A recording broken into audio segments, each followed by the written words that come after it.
After picking up a Fujifilm XT-3 in 2019, it has been serving me very good for the past 3 years. But the question is, would I recommend this camera for anyone who starts out in 2022? The answer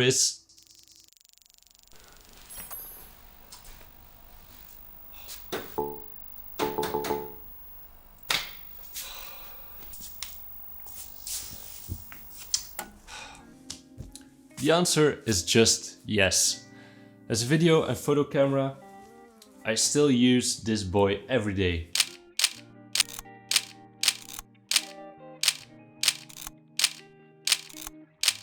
The pictures are just great. I love the Fujifilm color science and the video features are pretty great too. 4K at 60 frames per second? Yes please. It's good? Dude, you've got to explain some more. You've been using the camera for 3 years now. Oh, I can show them some B-roll? Maybe I can show some behind the scenes footage, how I use the camera. And show them the results as well. That's it. Cue the B-roll. For those who do not know me, I'm a freelance videographer who also takes pictures when I feel like it. I have used the Fuji X-T3 when I started my career, and it still has a spot in my camera bag. You already know that Fujifilm has released a newer version of the camera, the X-T4. I have to admit that it was pretty hard not to upgrade, but after some thinking I figured I'm still pretty happy with the trusty X-T3. There are only a few differences between the two systems.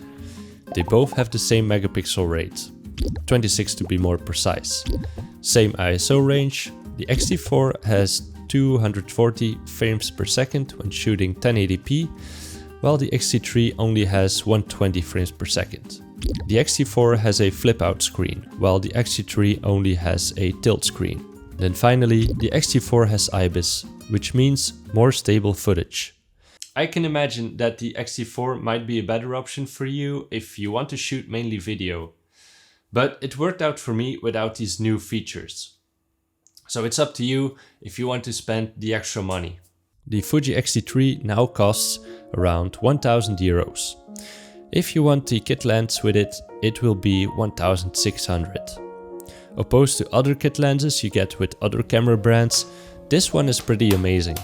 Now I highly recommend this camera for anyone who starts out their photography or videography business. It has been my main video camera before I purchased my Z-Cam. It has been with me as the only camera that I had the first 2 years of my videography career. So this camera means a lot to me. Now I mainly use it for photography and sometimes also as a B-cam. I have to admit I'm not such a big spec guy. That's why I did a bit of research about the technical side of things about this camera. I found out about an update. My firmware was at 3.0 and Fuji already has 4.12. The main upgrades are better autofocus and better face recognition. They claim it now has the same autofocus speed as the X-T4. Hooray for me! There are different film settings when shooting pictures. I mostly use classic chrome, because it just already looks amazing straight out of camera. It does not need that much editing to get a really great picture. For video, it depends what I have to do. When I'm shooting for YouTube, I just use the Eterna profile. This profile looks great and even matches quite well when shooting with my main camera. When you want some more control over coloring, there's also a log profile. This allows you to make more subtle changes in your image. You can slap on a Rec. 709 LUT and start from there. But what I like to do is use a plugin called Film Convert. With this plugin I can create a very old school and film-like look.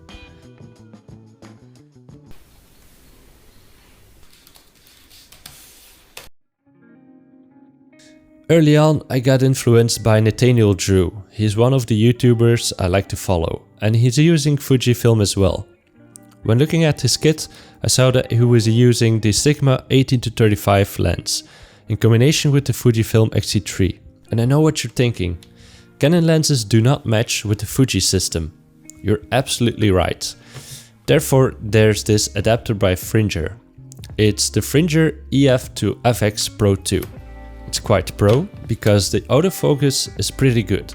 Also, there's this satisfying clicking ring when changing your aperture.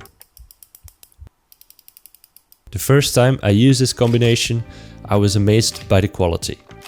From there on, I continued to buy Canon glass because it also fits my other camera. Sorry Fuji. The battery life kind of sucks.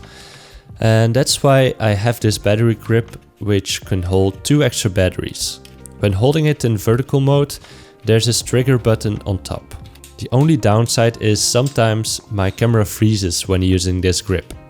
The fix for that is locking it off, turn off the camera and turn it back on. After 3 years, so many camera brands have been circling around my head, doubting which one I should buy to upgrade this Fujifilm XT-3. And everyone has different opinions about camera brands, but to me it worked just fine. And I still experience great joy when I plug in my SD card into my computer and edit the first pictures in Lightroom. I think the Fujifilm XT-3 is an all-time classic with a special place in my heart.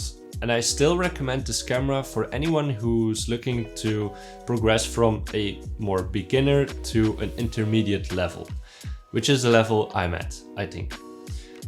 Thank you for watching and I'll see you in the next video. Bye bye.